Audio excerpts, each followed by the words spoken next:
Обзервируем хатурскоюсша, яха хролосовен хоопа староха и ходу хесфхезо. Уважаемые коллеги, в таком формате мы собрались с вами впервые. Завершен процесс формирования правительства, в связи с чем совещания с членами Кабинета министров будут проходить регулярно. Сегодня 19-й день работы в условиях открытой границы. 19 дней тому назад мы, наши граждане, бизнесмены, туристы получили возможность для беспрепятственного общения. Ранее мы не сталкивались с такой проблемой. Эпидемия нанесла серьезный урон экономике, степень которого в настоящее время еще изучается и оценивается. Нам придется существенным, возможно, кардинальным образом внести изменения в государственный бюджет, в планы социально-экономического развития страны. В рамках двух указов президента реализуется ряд антикризисных мер, направленных на поддержку предпринимателей и определение приоритетных направлений расходования бюджетных средств. По моему поручению правительством был разработан и представлен законопроект, предполагающий значительные меры поддержки предпринимателей в части налоговых и таможенных льгот, продления действия разрешительной документации. Однако данный законопроект парламентом не принят, что усложняет и без того непростую социально-экономическую ситуацию. В целях поддержки одной из важнейших отраслей экономики туризма мы провели ряд переговоров с российскими коллегами, консультаций и общественные слушания, по результатам которых 1 августа граница с Российской Федерацией была открыта. Незамедлительно страну начало посещать большое количество туристов. Существенная часть населения Абхазии так или иначе содействовала в туристическом секторе. Безусловно, открытие границы положительно скажется и на бюджетных поступлениях. В то же время мы должны понимать, что угроза распространения коронавирусной инфекции возросла. В этих непростых экономических условиях особое значение приобретает еще один вопрос – вопрос реализации инвестпрограммы. Это реальные безвозмездные деньги, и они должны быть использованы самым надежным и эффективным образом. Поэтому этот вопрос мы сегодня намерены тоже обсудить. Пробуксовки в этой сфере также могут вызвать негативные последствия для экономики, не говоря уже о том, что каждая позиция инвестпрограммы нацелена на улучшение качества жизни граждан Абхазии. Сегодня в повестке дня 3 вопроса: эпидемиологическая обстановка в стране, прохождение туристического сезона и реализация мероприятий, предусмотренных инвестиционной программой содействия социально-экономического развития Республики Абхазия. Слово по первому вопросу повестки дня представляется министру здравоохранения товарищу Сахнаке. Как известно, мы, эпидпроцесс, развитие эпидемиологического процесса в Республике Абхазия разделили на две части, так как первая волна началась у нас к середине марта текущего года, практически по июнь месяц. За этот период в республике было зарегистрировано 38 позитивных коронавирусной инфекций, из которых одна пациентка скончалась. Вторая волна развития эпидпроцесса в республике началась 22 июля, когда в наших лечебных учреждениях были выявлены первые очаги среди пациентов, находящихся на экстренном лечении. И, соответственно, были установлены контактные лица, проведены соответствующие эпидемиологические мероприятия по локализации очагов. За этот период, буквально в течение 2 дней, было выявлено 9 пациентов.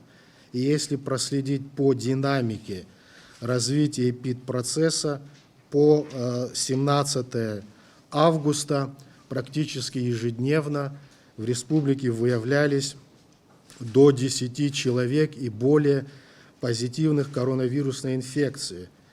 Это связано также прежде всего с тем, что количество исследований увеличилось. В сутки Республиканская бактериологическая лаборатория проводила до 200 исследований. Прежде всего контактных лиц, находившихся на стационарном лечении, медицинских работников, ну а также других лиц в соответствии с работой санитарно-эпидемиологической службы по локализации очагов.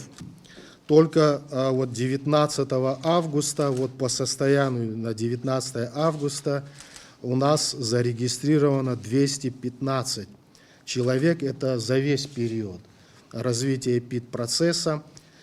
Стационарное лечение проходит на сегодняшний день 22 пациента, выздоровело 76, на самоизоляции находится 77 пациентов, но это те, которые являются бессимптомными носителями коронавирусной инфекции. На сегодняшний день в республике, как известно, центральным учреждением, так называемым ковидным центром, является Гудаутская районная больница с возможностью размещения там до 300 коек для лечения больных средне-тяжелой и тяжелой степени тяжести. 12 койко-мест в отделении реанимации, обеспечены аппаратами искусственной вентиляции легких в количестве 12 единиц, кислородных концентраторов 8 из расчета тяжелобольных в отделении реанимации. Я подробно останавливаюсь на материально-технической базе, так как это имеет значение. Очень важные системы защиты, индивидуальной защиты персонала. На сегодняшний день более 2500 комплектов обеспечена Гудаутская больница, и маски с высокой степенью, респираторной маски, высокой степенью защиты, также более 2500. Ну и другие расходные материалы. Инфекционная больница города Сухум рассчитана на 40 коек, обеспечена также необходимыми расходными материалами. Это стационар, прежде всего, общеинфекционный и сортировочный. На базе Гагарской районной больницы у нас развернуто 20 коек в инфекционном отделении для общей инфекционной патологии, а также сортировки высокотемпературящих. Всего по Республике Абхазия на сегодняшний день в наших медицинских организациях 60 аппаратов искусственной вентиляции легких, которые при необходимости могут быть задействованы в ковидном центре. Кислородных концентраторов всего 13 единиц. Ну, кроме того, в резерве, в неприкосновенном резерве... Всего вы сказали 60 аппаратов ИВЛ. 12 находятся в Гудаутской больнице. Так? Я правильно вас понимаю? Остальные 48 где? Они рассредоточены по учреждению. Угу. Так положено? Так правильно? Потому что у нас соматические больные поступают в экстренном порядке. Естественно, они нуждаются в искусственной вентиляции легких и в других процедурах. На сегодняшний день за весь период, за 6 месяцев введения больных в Гудаутской больнице, лишь один пациент нуждался в искусственной вентиляции легких. Один пациент. Все остальные не нуждались, к счастью. И современные методы, протоколы лечения больных направлены на предупреждение, введения больного именно в условиях искусственной вентиляции легких.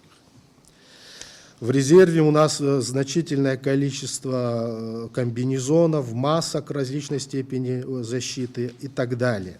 Кроме того, Минздравом заказаны и в течение до конца текущей недели будут доставлены 20 единиц кислородных концентраторов разной мощности. Это для лечения больных средней и тяжелой степени тяжести. Различные наборы дыхательные для неинвазивной вентиляции легких, инфузионные шприцы и так далее. Кроме того, хочу также подчеркнуть, что международными организациями UNDP, ЮНИСЕФ и ВОЗ поставлена большая партия расходных материалов, дезинфекционных средств, медикаментов. Коль скоро вы об этом сказали, хотел бы ваше внимание обратить. Есть достоверная оперативная информация, что некоторая часть гуманитарных грузов чудесным образом продается в аптеках. Вы на это, пожалуйста, обратите внимание. Да, будем иметь в виду. Тест систем для определения COVID-19 методом ПЦР-диагностики у нас на сегодняшний день на 1152 исследований. Но в соответствии с распоряжением президента Министерство финансов профинансировало контракт на приобретение 5500 тестов ПЦР-диагностики и расходных материалов к нему. Кроме того, у нас на сегодняшний день в наличии 5900 экспресс-тестов, это ИФА-диагностики для определения антител к вирусу. Все эти исследования проводятся на базе Республиканской бактериологической лаборатории. Количество медикаментов и расходных медицинских материалов по состоянию на 17 августа покрывает трехмесячную потребность для лечения граждан Абхазии со среднетяжелым и тяжелым течением заболевания. Резервы медикаментов постоянно пополняются. По некоторым позициям, по антибактериальным препаратам, симптоматическим средствам и того больше. Есть дорогостоящая группа препаратов, это, как правило, противовирусные препараты. И вот после последнего визита группы российских специалистов были откорректированы схемы лечения пациентов и, соответственно, рекомендованы новые противовирусные препараты, которые выпускаются в России, и мы ожидаем непосредственно с завода-производителя поставку этих противовирусных препаратов. На сегодняшний день врачей, которые могут участвовать в оказании помощи ковидным больным, у нас 125 штатных единиц. Эти доктора различных специальностей работают в учреждениях республики, соответственно, оказывают помощь общесоматическим больным и привлекаются к работе в ковидном центре в соответствии с утвержденным Минздравом графиком. Это врачи следующих специальностей: реаниматологи, терапевты, инфекционисты, кардиологи, пульмонологи. Их количество разное. Например, врачей-реаниматологов 16, а нужно 26. Я читал это в справке, которую вы подготовили. Инфекционистов 10, а нужно 20. Мы это пишем, исходя из потребностей, с учетом необходимости работы специалистов как в самом ковидном центре, так и в остальных лечебных учреждениях, общесоматических стационарах для оказания неотложной и плановой медицинской помощи. Поскольку мы привлекаем к работе специалистов из всех учреждений, соответственно, после того, как они проходят, недельную работу в красной зоне, так называемой, они уходят на 2-недельный карантин. Соответственно, эти доктора выпадают из графика дежурств в других стационарах, где они находятся. И в этом отношении у нас, конечно, складывается небольшой дефицит, и он закрыт таким образом. По нашей договоренности с Министерством здравоохранения Российской Федерации, как известно, прибыла первая группа специалистов из Первого Московского медицинского университета имени Сеченова, который определен в России как центр, такой вот организационно-методический, практический, для консультирования, лечения именно тяжелых больных с коронавирусной инфекцией. Первая бригада проработала в течение 7 дней, оказали значительную практическую помощь. Кроме того, дали соответствующие рекомендации. И сейчас, буквально вчера у нас был диалог с Минздравом России, готовится вторая группа, и в ближайшие дни они прибудут в Абхазию. Вот эта ротация групп будет происходить как минимум в течение всего туристического сезона по 1 ноября текущего года. Кроме того, завершена пристройка к основному корпусу Гудаутского госпиталя, и к концу текущей недели будет доставлен КТ-аппарат фирмы Toshiba на 128 срезов. Это высокоточное оборудование, которое будет единственным и лучшим на сегодняшний день в Абхазии. направлена на диагностику не только ковид-ассоциированной пневмонии, но и всех, и ряда других, множества других заболеваний. И параллельно проходит подготовка специалистов, которые будут работать на этом аппарате. На сегодняшний день в каждом учреждении есть резервы, тем более учитывая то, что вот буквально и на прошлой неделе Минздрав за свой счет осуществил поставку средств индивидуальной защиты и расходных материалов для СИПАП, вентиляции легких неинвазивной и другие расходные материалы мы вот на данный момент обеспечим. Вот в вашем информационном письме, которое вы направили вчера мне, значит, там есть следующее положение. Тест-систем осталось 1152 штуки, 5900 экспресс-тестов, этого мало. Направлена заявка в Минфин, ждем финансирования. Разве мы не оплатили 3,5 миллиона рублей на той неделе? Это об этом речь идет или о чем-то другом? Да, вот вчера было сказано, что... Следующий у меня вопрос. Было принято решение руководством, осуществлялось дополнительное стимулирование выплаты врачам и медперсоналу, содействуем ковид-центры. Эта практика продолжается. Какова величина доплаты на одного врача или на одного сотрудника медперсонала в среднем? О каких деньгах идет речь? Значит, это оклад, плюс оклад и оплата. Хорошо. Эту практику, конечно же, надо будет продолжить. Вообще, пользуясь случаем, хотел бы поблагодарить участников движения «Мы вместе», русская община Абхазии, Московская абхазская диаспора, Красный Крест, ВОЗ и другие организации, которые нам в этом вопросе помогли. Вот что касается специальностей дефицитных, врачей не хватает, вы ведете переговоры с руководством Минздрава Российской Федерации, они нам помогают. Просил бы вас это направление работы по возможности усилить. И если вы считаете необходимым, чтобы в этом процессе был задействован президент, я готов вам оказать содействие, потому как это очень важно и правильно. С 1 июня в Республике Абхазия начались снятия режимов жестких ограничений. Ввиду отсутствия источников инфекции, граждане страны могли чувствовать себя в безопасности. Но отказ от 14-дневной изоляции при возвращении с территорий, где данное заболевание зарегистрировано, привело к тому, что в Абхазию стали заезжать много носителей инфекции, которые свободно перемещались, в том числе и без предупреждения о том, что они были за границей, обращались в лечебные учреждения.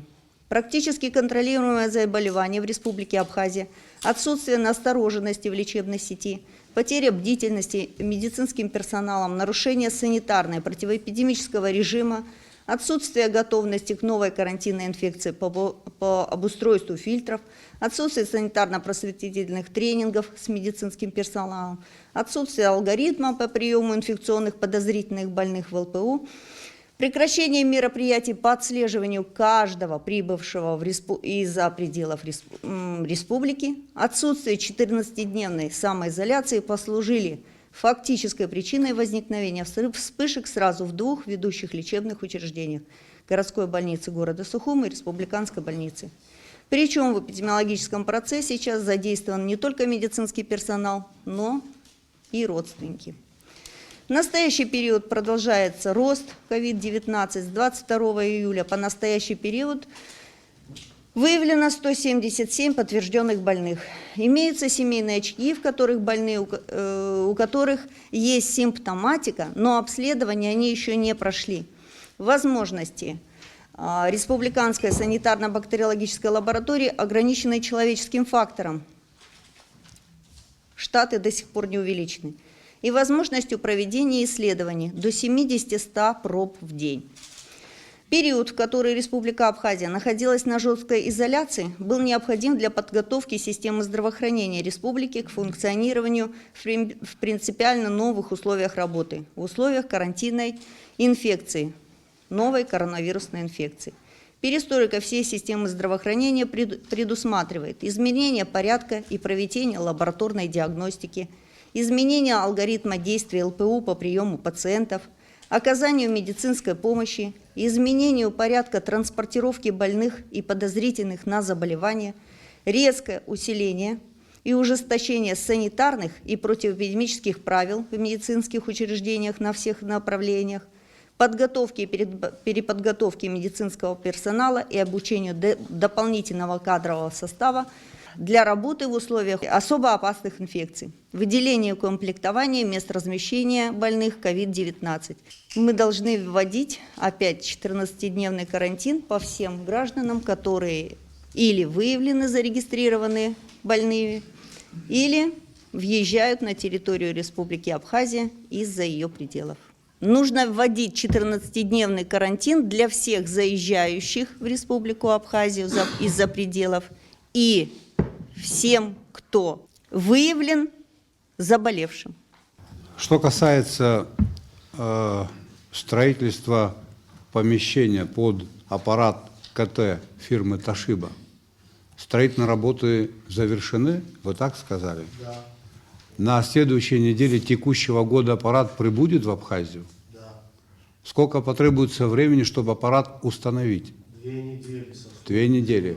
Когда он начнет работать по назначению, когда пациенты смогут пользоваться этим аппаратом, какого числа это произойдет? Это сколько займет времени? 2 недели. В течение сентября это произойдет? Да. У меня вот еще один вопрос к вам. Разработана вакцина российскими учеными. Так? Вакцина разработана, но у нас нет никаких документов, нет данных ее клинической апробации, эффективности.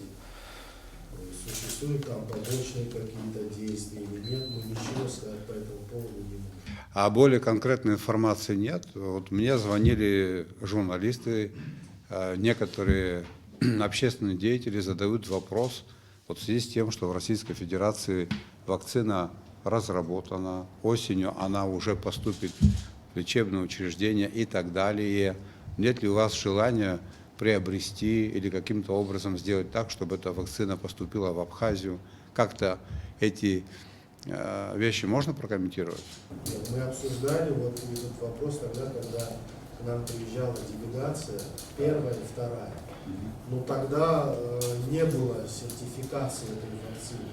Она была на стадии клинической апробации. Вот, и после того, вот она совершенно недавно зарегистрирована, там, лицензирована Минздравом. Поэтому сейчас вот прибудут наши коллеги там, под руководством профессора инфекционных болезней, но мы будем обсуждать этот вопрос, конечно. Но однозначно вакцинация не будет обязательной, если даже она будет признана. То есть она в обязательном порядке не будет проводиться, только добровольно. Минздрав Краснодарского края на связи постоянно. Такое поручение у министра есть. Маршрутизация уже апробирована самой болезнью, там сбоев не было. И в режиме реального времени все эти вопросы будут отрабатываться. То, что касается наших гостей, ну и наших граждан, если такая необходимость будет. В известной степени Министерству здравоохранения удалось адаптироваться в этих новых условиях. Я хотел бы поблагодарить работников медучреждений, но, конечно же, интенсивная работа, нацеленность на то, чтобы локализовать последствия этой беды, все это должно сохраняться. Мы исходим из того, что это ключевой вопрос, вопрос здоровья нации, и поэтому на повестке дня долго еще будет стоять данная тема. Благодарю за работу, расслабляться не нужно, будем принимать упреждающие меры, будем рассчитывать на то, что мы будем мобильны, будем рассчитывать на помощь наших российских друзей и на соблюдение мер, рекомендованных врачами. Насколько я понимаю, не исключена возможность новой волны, и мы к этому должны быть готовы. Подводя итог, на чем мы останавливаемся. Первое. В сентябре аппарат начинает работать Тошиба. Так, да? И у нас будет возможность облегчить вашу работу. Это первое. Второе. Взаимодействуем интенсивно с коллегами из Российской Федерации в плане пополнения врачами, где мы испытываем дефицит специальностей. И третье. Значит, под контролем ситуация, связанная с возможным приобретением вакцины. Какими путями, как это будет делать, это второй вопрос. Если она появилась, она у нас должна быть. Второй вопрос повестки дня о ходе курортного сезона в Республике Абхазия. Докладывает министр туризма господин Хишба. Пандемия коронавируса поставила под угрозу туристический бизнес в большинстве стран мира, в частности в Абхазии. Ни одно государство не может закрыться полностью и спастись от вируса. Коронавирус – заболевание, которое заставляет страдать туризм во всем мире, показал, насколько туристическая отрасль для нашей страны важна, насколько мы зависим от денежных поступлений в период туристического сезона. Несомненно, мы должны искать дополнительные возможности поступления средств в госбюджет на случай повторения такого сценария. На данный момент в Гагранском районе средства размещения загружены в среднем на 90%. Иная обстановка в центральной части Абхазии, где процент загрузки отелей в среднем составляет не более 35%. Так сложилось из-за позднего начала турсезона и по мере постепенного заполнения средств размещения с запада на восток. Количество обслуженных лиц подведомственными средствами размещения с 1 по 17 августа ОПК Пицунда 1052 человека. За аналогичный период в прошлом году цифра была 3910. То есть мы видим в 3 раза меньше. Пансионат Айтар 279 человек, за аналогичный период 2019 года 733. Основные объекты показа посещения почти каждый турист – это Рицинский реликтовый национальный парк и Новоафонская пещера. Количество обслуженных лиц основными объектами экскурсионного показа с 1 по 17 августа.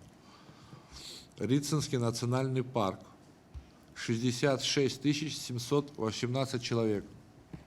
За предыдущий аналогичный период 2019 года цифра была 67 877. Новоафонская пещера на данный момент приняла 22 918 человек. За аналогичный период та же пещера принимала 43 887 человек. По прогнозам, динамика посещаемости Рицинского национального парка превысит прошлогодние показатели к концу августа. Вот эти вот меры, санитарные требования, они как-то сбили поток? Нет, вы знаете, проблема в том, что у них есть определенная квота на людей, которых они могут впускать. И вот проблема иногда автобусы принимают. Квота, она, видимо, ограничивает. Да, безусловно. В столь тяжелое время сложно рассчитывать на положительные показатели. Если в прошлом году численность лиц, посетивших Абхазию с целью туризма, превысила 1 миллион человек, то в этом году ожидаем снижения этого показателя в лучшем случае на 50%. Если мы говорим о классическом курортном сезоне, у нас есть предположение, есть надежда, что в этом году будет длинный курортный сезон, и мы надеемся, что сентябрь и октябрь мы, если захватим, то мы выйдем на прошлогодние цифры. Наряду с рекомендациями, приказом главного государственного санитарного врача были разработаны инструкции по проведению и организации посещения экскурсионных объектов для снижения рисков заражения коронавирусной инфекцией. Всем посетителям выдают маски, обрабатывают руки антисептиком, сиденья заклеены скотчем, чтобы хоть как-то увеличить социальную дистанцию, а количество человек в экскурсионных группах уменьшили. Это требование ответственно выполняется в Новоафонской пещере. Порядок и ответственность в настоящее время очень ценное качество. Касаемо рекомендаций нахождения в транспортных средствах, мы рекомендуем, чтобы экскурсанты носили маски и перчатки, а также после каждого выхода обрабатывали руки спецсредствами, но в большинстве случаев рекомендации не исполняются. Необходимо сконцентрировать свое внимание на особо крупных экскурсионных объектах показа. Вопросы. Первую неделю после открытия границы основная проблема, с которой столкнулись наши ательеры, нехватка персонала. Ни для кого не секрет, что большее количество сотрудников, работающих на объектах, являются иностранными гражданами. Причем гражданами не Российской Федерации, а таких стран, как Беларусь, Украина, ЛНР и ДНР. В связи с чем многие отели испытывали нехватку персонала. Эта проблема поднималась. По-моему, подготовили соответствующее письмо. И разрешение положительное получено, правильно? То есть она снята. Понятно. Туристы в начале турсезона начали сталкиваться с тем, что банкоматы не всех коммерческих банков, это серьезная проблема, потому я хотел бы ей завершить, обслуживают карты платежных систем Visa и MasterCard, что вызывает у них негодование. Почти 2 месяца все банковские карты, кроме карты МИР, не обслуживаются. Причина – недостаток наличных денег в стране. Обналичить деньги можно только в кассах, заплатив немаленькую комиссию банкам 2% российскому и 2% абхазскому. Туристический сезон набирает свою силу, ситуация с банкоматами должна измениться в лучшую сторону. Уважаемые коллеги, как я это себе представляю, турист, который приезжает к нам на отдых, пересекая пункт пропуска, прежде всего сталкивается и в первую очередь с нашими пограничниками. Пограничники должны выглядеть опрятно, предельно вежливо должны себя вести. Никакого хамства в их поведении быть не должно.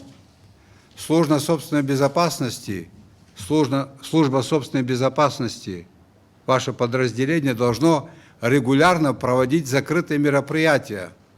Камеры, которые установлены на границе, все должны работать. И никто не должен их поворачивать из стороны в сторону, как это бывало неоднократно. Этому вопросу уделить особое внимание. На пункте пропуска самое главное – это пограничник. Периодически будут проводить совещания с другими представителями, с другими службами, чтобы остальные тоже себя вели должным образом. Лично я буду проезжать на частной машине и проверять. Недавно уже это было. Одних руководителей поменяли. И они сейчас несут службу в высокогорных регионах Абхазии. В следующий раз будут нести службу в других отраслях народного хозяйства. Ясно все? Действовать слаженно и четко. Дальше наши автотуристы и охотники за ними. Кто в большей степени за ними охотится?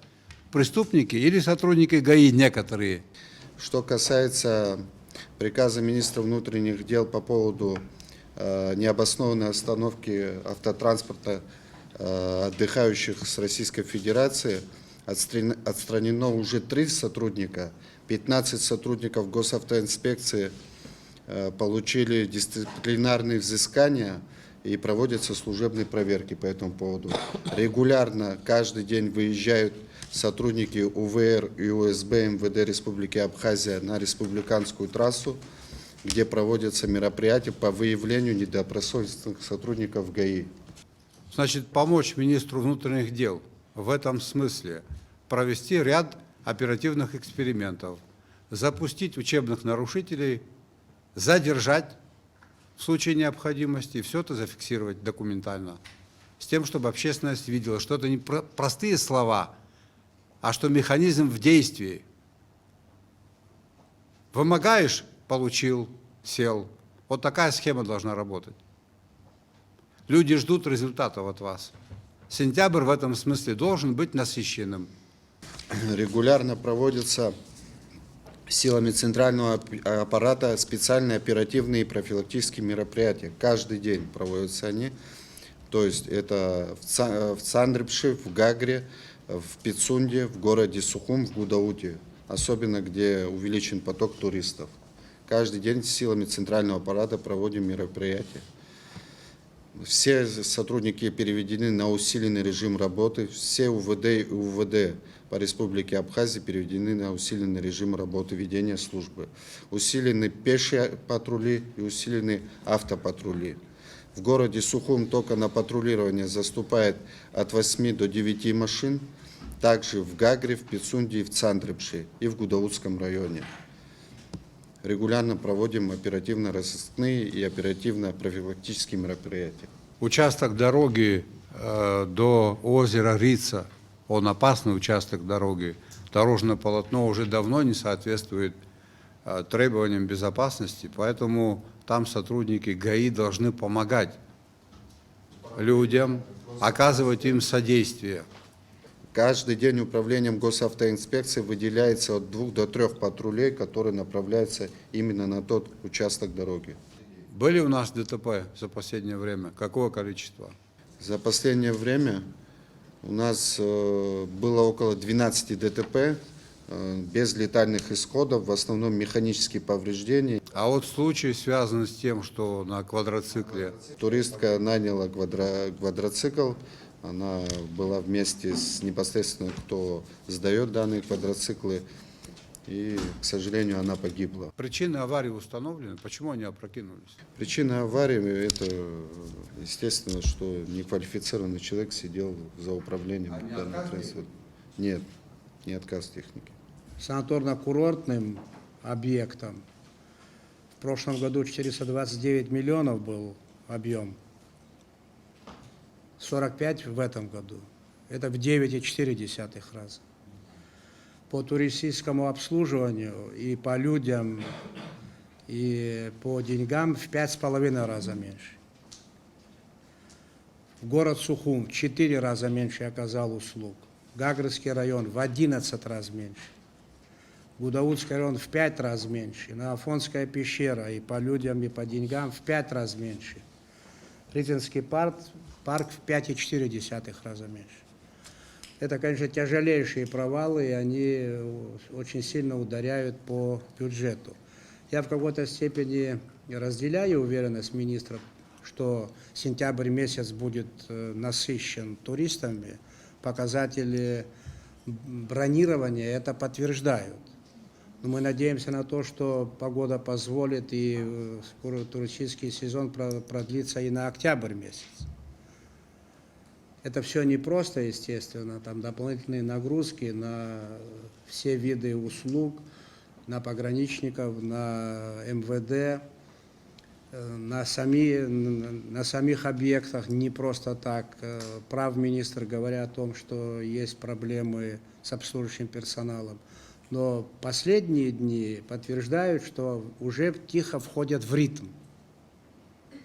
И это вселяет в нас уверенность в том, что это резкое отставание, которое случилось по известным причинам, оно в какой-то степени будет нивелировано.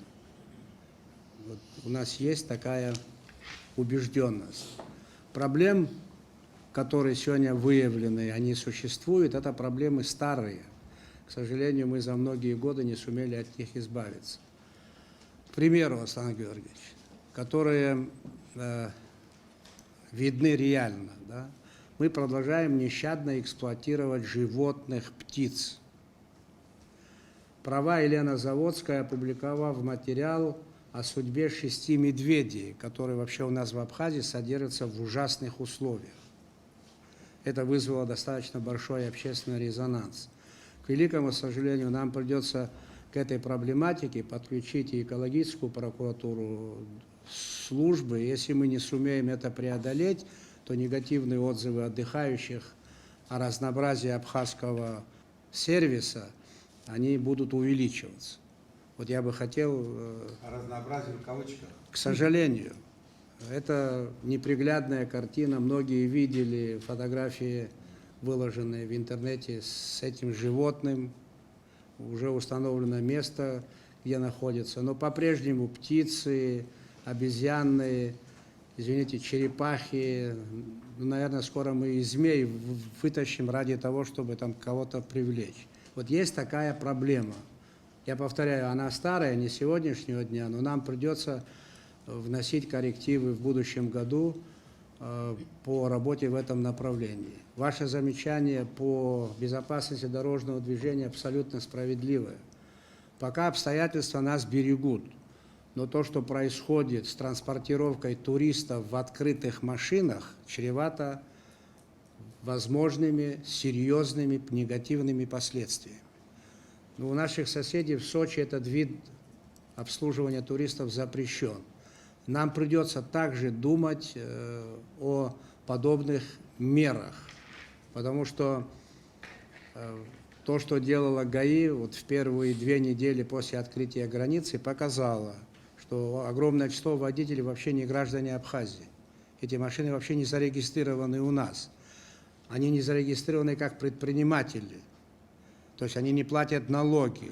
То есть большая сумма денег, большая выручка уходит мимо налогообложения.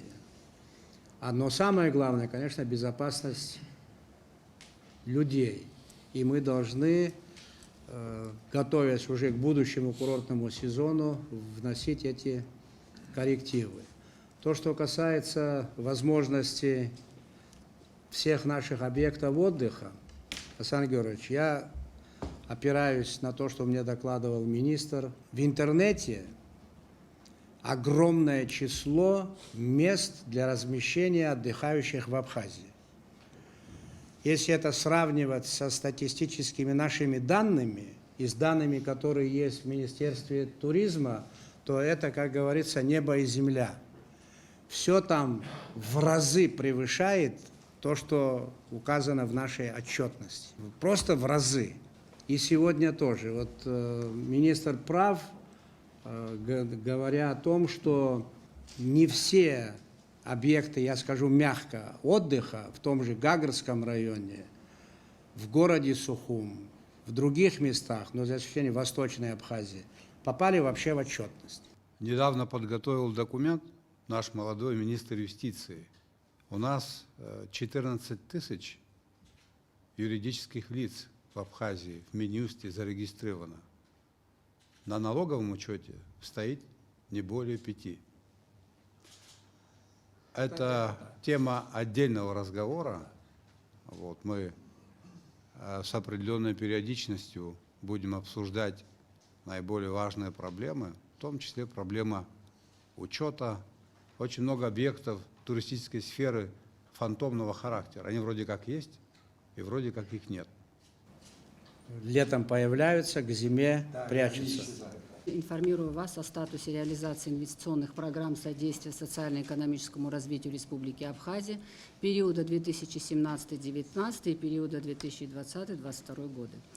19-м протоколом Межправкомиссии по социально-экономическому сотрудничеству между Республикой Абхазия и Российской Федерацией, а также решением сопредседателей Межправкомиссии была утверждена программа периода 2022, а также предусмотрен ряд организационных вопросов по ее реализации.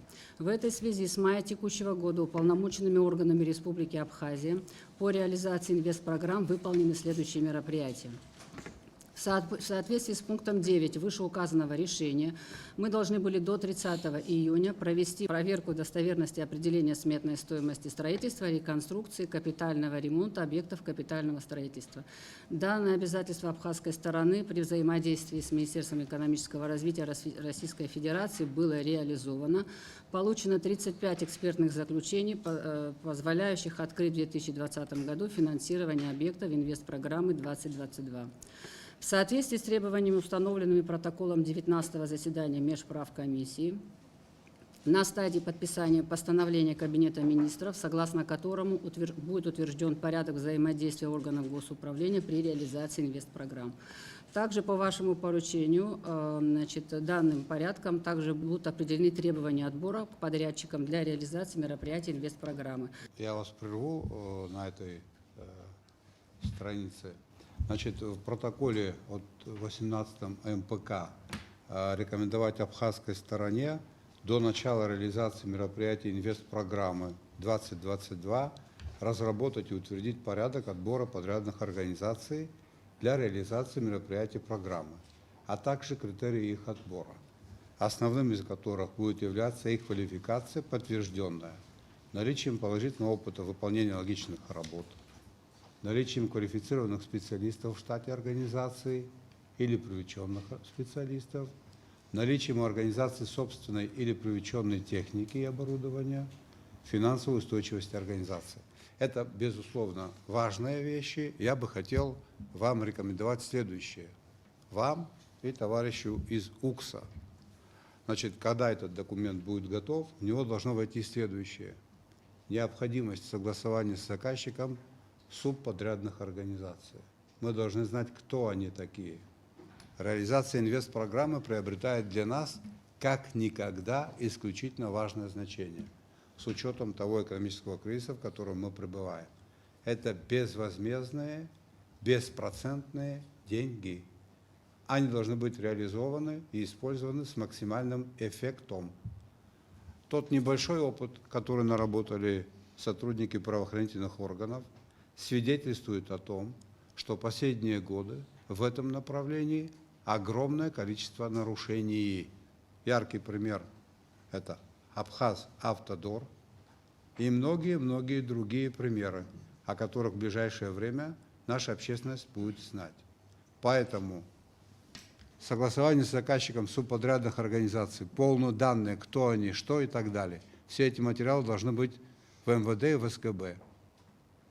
Взаимодействие должно быть налажено как в военное время. С полуслова должны понимать друг друга. Мы должны знать, кому мы поручаем реализацию этих проектов, с кем мы имеем дело. Не потом их искать, когда разворуют, а не допускать, чтобы такое было возможно вообще. Целевое использование авансовых платежей на реализацию мероприятий инвестиционной программы. Коль скоро есть требования финансовой устойчивости, эти деньги не должны отвлекаться на другие вещи. Получили деньги, должны быть направлены на статьи, которые предусмотрены в проектно-сметной документации. По-другому быть не должно. Мы будем вам помогать. Правоохранительные органы в этой борьбе будут вместе с вами в первых рядах. Конечно, есть определенное количество компаний, руководителей, строителей, которые зарекомендовали себя лучшим образом. Но вокруг этой темы бегают разные люди с разными способностями, целями и задачами. И наша задача состоит в том, чтобы проходимцев из этого процесса отсечь. Я хотела бы прокомментировать, Аслан Георгиевич. Действительно, все эти требования, которые предусмотрены протоколом, они зеркально... То, что сказал я. Я дополню сейчас. Они зеркально нашли отражение в проектах государственных контрактов, которые были на рассмотрении у государственного заказчика, впоследствии были подписаны. Более того, привлечение субподрядчиков также нашло отражение в виде требований при принятии к реализации тех или иных мероприятий по субподрядчикам. Также нашло отражение в государственном контракте. Кроме того, приобретение оборудования и материалов также является обязательством госзаказчика, и оно является одним из основных требований госконтракта. То есть весь перечень требований, который был определен протоколом, а также дополнительные требования, которые мы разработали, и, соответственно, только после этого были подписаны государственные контракты. То есть это требование нами, в принципе, выполняется. Далее, в соответствии с решением сопредседателей комиссии по социально-экономическому сотрудничеству, абхазской стороне также было необходимо перейти на новый вид формирования сметной стоимости, базисные индексы. В соответствии с этим требованием в данный момент практически на стадии подписания уже согласовано в установленном порядке решение правительства о переходе на базисные индексы, метод формирования сметной стоимости. Таким образом, все обязательства абхазской стороны, предусмотренными соответствующими решениями, были реализованы. Кроме того, нами инициированы корректировки в инвестпрограмму для того, чтобы объем, предусмотренный в 2020 году в объеме 1,5 миллиарда, был реализован. Соответственно, Министерством экономики при участии Министерства внутренних дел проведена работа по согласованию с Министерством юстиции и Федеральной службой исполнения наказания Российской Федерации проекта технического задания на строительство специального учреждения. Соответствующее подтверждение в письменном порядке мы получили от Минэкономразвития Российской Федерации. Также при участии участие Государственной кадастровой палаты и Росреестра Российской Федерации письмом от 14 августа также российской стороной согласован проект технического задания на завершение работ по созданию автоматизированной системы кадастра объектов недвижимости. Здесь следует отметить, что данное мероприятие фактически кочует из одной программы в другую. Из-за отсутствия согласованной позиции этот проект был предусмотрен предыдущими двумя программами периода 15-17 и 17-19. Ну, соответственно, у нас есть возможность реализовать его в период 2022. Фактически будет на эти цели потрачено 100 миллионов рублей. При участии Министерства здравоохранения Республики Абхазия на стадии завершения проект технического задания на проектирование и строительство детской больницы. Возобновлены работы по завершению проектирования строительства полигона для твердобытовых отходов в Гулерибском районе. Кстати говоря, договор подписан был в 2017 году, но уже установлен новый срок, проведены рабочие консультации, мы приступим к реализации проекта в 2021 году. Таким образом, уполномоченные органы приступили к реализации инвестпрограммы 2022. На текущую дату заключено 35 контрактов с сметной стоимостью 880 миллионов рублей, выплачены авансы на общую сумму 135 миллионов рублей. Из 35 контрактов в этом году должны быть завершены работы на 30 объектах, 5 переходящих. Параллельно подготовке к реализации новой программы мы провели оценку состояния объектов инвестпрограммы 17-19. Я докладывала вам предметно, но хотела бы, чтобы коллеги тоже услышали. Значит, мы проанализировали ситуацию по завершенным объектам, в том числе Гагарская средняя школа номер 1 и Гудаутская средняя школа номер 7. Из-за ошибок в проектировании на этапе формирования технического задания по данным объектам не были предусмотрены материально-техническое оснащение. За все же надо платить, и за ошибки тоже. В строительной отрасли это не так, это правило не работает. Эта формулировка, знаете, как может называться? Действие, бездействие уполномоченного органа соответствующих. Но это... Значит, тогда давайте призывать к ответственности за бездействие или действие. Надо продумать. Я абсолютно уверен в том, что есть типичные или типовые ошибки в этой деятельности. Вы человек очень опытный, вы их, пожалуйста, систематизируйте и подготовьте предложение, каким образом государство может привлечь к ответственности людей, которые занимаются делом и свое дело не делают добросовестно. Что значит допустить ошибку на стадии проектирования? Это значит, что деньги пошли не туда, куда они должны были пойти. Это означает, что не в коня корм. Так или не так? Это надо будет переделывать. Или мы будем иметь на выходе не то, что мы хотели иметь. Значит, какая-то задача не решена. За счет того, что кто-то ошибся. А зачем он ошибся? Умышленно, может быть. Ну, ошибка нам обойдется по двум объектам в 15 миллионов рублей. Кто за это платить будет? За эти 15 миллионов рублей. Но впредь мы должны себя от таких вещей обезопасить. Продумайте, какие могут быть в этом ключе решения. Может, какой-то нормативный акт принять. Может, внести изменения в Уголовный кодекс. Уголовный кодекс очень многим может помочь. Он просто необходим. Просто надо его дополнить некоторыми статьями. Надо посмотреть, как правильно в этом. Административное взыскание, я думаю, безусловно, можно будет продумать. Да, размеры этого взыскания должны быть существенные. Чтобы люди знали, если они берутся за работу, что они могут быть поощрены, поблагодарены или, наоборот, наказаны за недобросовестную работу. Не хочу сейчас обременять вас излишними подробностями, но могу сказать, что в целом по инвестпрограмме 17-19 практически большинство объектов не завершены именно по причине неграмотного подхода к формированию документов. И в этой связи одна из причин это, и второе, соответственно, отсутствие вертикальной системы управления, конкретно контроля со стороны и заказчика, и уполномоченного органа на этапах реализации программы. У нас есть примеры, когда объект стоимостью 3 миллиона рублей висит с 2017 года. У нас есть дорога, которая могла быть построена, фактически отремонтирована за 2 месяца, она, соответственно, соответственно, тоже может длиться этот контракт 3 года. Более того, из-за несогласованных действий между заказчиком, подрядчиком и уполномоченными органами, соответственно, рамки завершения работ растягиваются на несколько лет. И, к сожалению, получается таким образом, что часть объектов, которые должны были завершены быть в предыдущей программе, они перекочевали в новую, и она частично состоит из переходящих объектов в том числе. В целом, Аслан Георгиевич, наша задача, как вы правильно отметили, это быть достаточно оперативными, эффективными и выполнять все качественно и быстро. И, к сожалению, я вынуждена отметить, что эти навыки абхазской стороной немножко были утрачены, и наша задача восстановить то доверие, которое раньше было между нами и российской стороной.